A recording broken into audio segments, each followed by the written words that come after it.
ሰላም ለዚህ ቻናል ተከታታዮች በያላችሁበት ሰላማችሁ ይብዛ። ዛሬ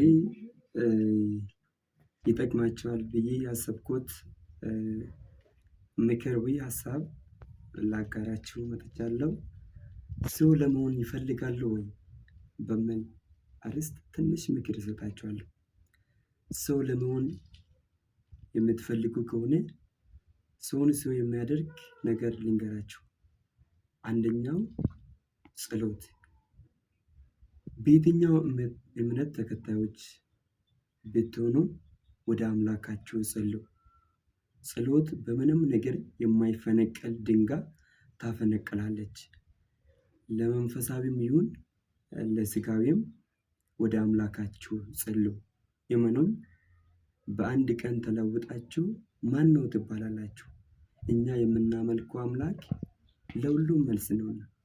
ዮሐንስ ወንጌል ምዕራፍ 14 ከቁጥር 14 ላይ ኢየሱስ በቃሉ ሲናገር ማናቸውንም ነገር በስሜ ብትለምኑ እኔ አደርገዋለሁ ይላልና።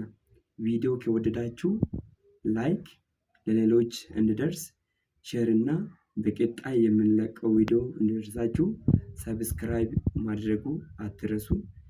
ይወዳችኋለሁ። ባይ ባይ።